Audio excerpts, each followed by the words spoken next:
जय हिंद, नमस्कार। मैं नाशिदा सुरेंद्र सिंह। इस वीडियो के माध्यम से मैं आपको जानकारी देना चाहता हूं। जब मैंने अपने गद्दार कमांडिंग ऑफिसर कर्नल अमित भीष्ट के लाइन ऑफ कंट्रोल पर गद्दारी का विरोध किया था, वह जो पाकिस्तानी मिलिटेंटों की घुसपैठ करवाता था रिश्वत लेकर और जवानों का शोषण करता था, चोरी लूट खसोट करता था, जब मैंने उसका विरोध किया था तो उसने मुझे कई बार जान से मारने की कोशिश की थी, साजिश रची थी।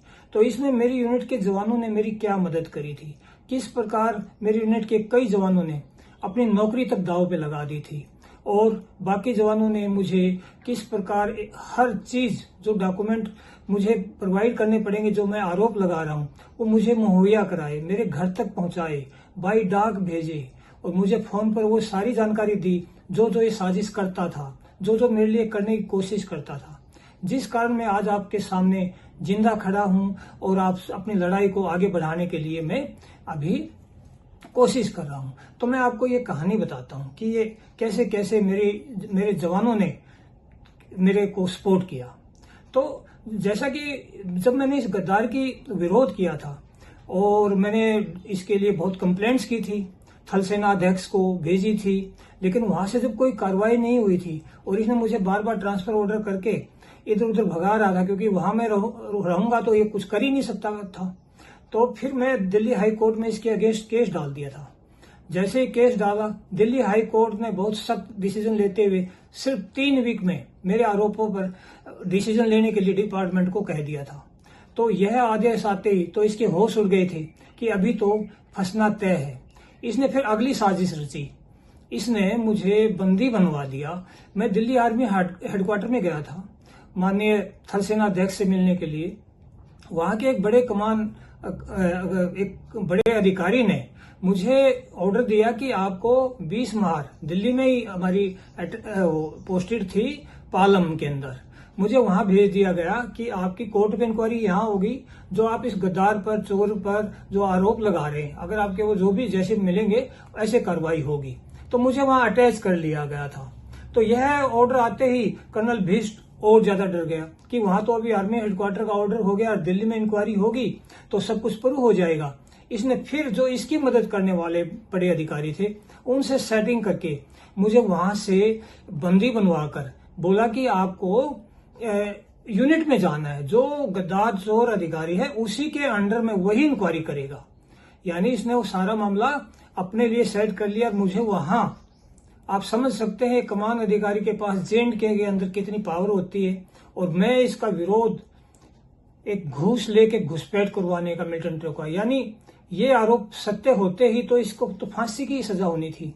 तो ये मेरे को साजिश के तहत मेरी वहां जान लेने के लिए जे&के में बहुत आसान होता है कोई भी साजिश को, क्योंकि पावर बहुत ज्यादा होती है।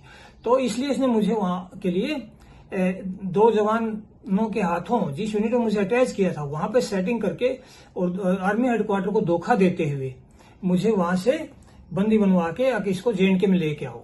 वो जवान जैसे ही मेरे साथ, उन्होंने मेरे को साथ में पकड़ के और रेलवे स्टेशन पे आए और उन्होंने पूजा एक्सप्रेस गाड़ी में बैठा के जम्मू ले जाना था मुझे। और उनको जब सारी कहानी मैंने बताई कि भाई जवानों ये बात है मेरे साथ, और ये बाकी कुछ उनको पता भी था, तो वो जवानों का खून खोल उठा। उन्होंने मुझे बोला कि साहब आपकी जान जाएगी और हमारी ज्यादा से ज्यादा नौकरी जाएगी, और हम इतनी गद्दारी आपके साथ कर नहीं सकते हैं। हमारी ज्यादा से ज्यादा नौकरी जा सकती है, चार्जशीट हो सकती है, हम आपको ऐसे बंदी बनाकर मौत के मुंह में नहीं ले जाएंगे।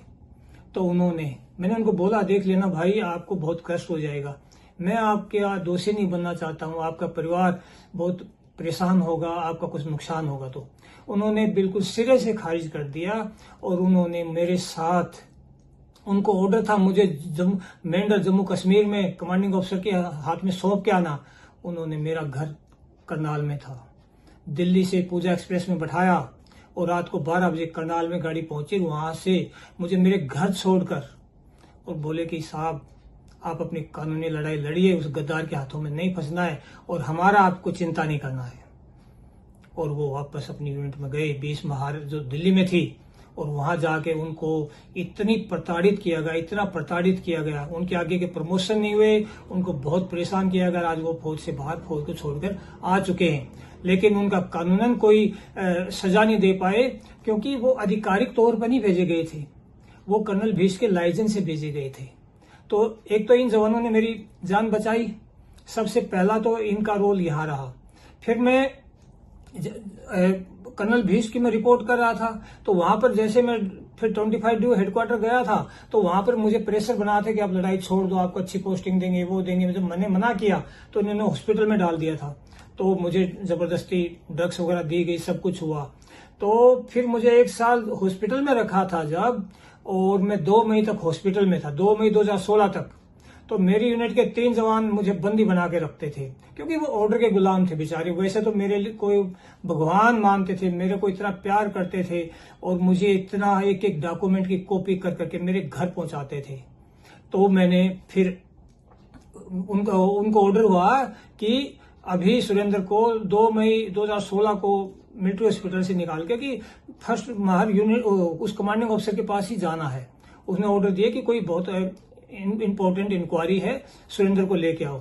तो उन जवानों को यूनिट के और बाकी जवानों ने बता दिया था कि यहाँ पर इसकी साजिश हो चुकी है, ये इस सुरेंद्र साहब को यहाँ से रास्ते से हटाना चाहता है, क्योंकि इसके लिए कोर्ट मार्शल का इसको बहुत ज्यादा डर हो चुका है। तो उन जवानों को जब उस चीज का पता चला, तो उन जवानों ने भी वही किया जो 2 मेरे जवानों ने किया था। उन्होंने मेरे को मध्य प्रदेश में सागर एक मिलिट्री हॉस्पिटल था, वहां से ले जाना था जम्मू में। उन्होंने मेरे को दिल्ली में छोड़ा, बोला साहब हम सीधे जा रहे हैं यूनिट में, और आप अपना ख्याल रखो, और आप नौकरी, आगे की प्रमोशन, पेंशन छोड़ दो, आप अपनी जिंदगी, आपके 2 छोटे बच्चे हैं उनका ध्यान दो, हम अपना देख लेंगे। उनको भी मैंने पहले बहुत वो किया था कि भाई तुम्हारा बहुत हो जाएगा, लेकिन वो जवान भी ऐसे थे। तो कहने का मतलब ये है कि मेरी यूनिट के जवानों की वजह से मैं आज जिंदा हूं, और मेरी यूनिट के जवानों के कारण ही मेरे पास आज एक एक डॉक्यूमेंटल प्रूफ है, जो मैं इस गद्दार के पास प्रूव कर सकता हूं। महा रेजिमेंट रिकॉर्ड ऑफिस से और भी मेरी रेजिमेंट के बहुत जवानों के ने मेरे को मदद करी, सारे डॉक्यूमेंट प्रोवाइड करे, जो कि इन्होंने पूरे छुपा के रखे थे, मेरी एक्सेस से दूर थे। और आज भी मुझे सैकड़ों फोन आते हैं और बोलते हैं साहब आपके साथ तन मन धन से हैं, हम आपके साथ खड़ा नहीं हो पाए, उसके लिए हम शर्मिंदा हैं।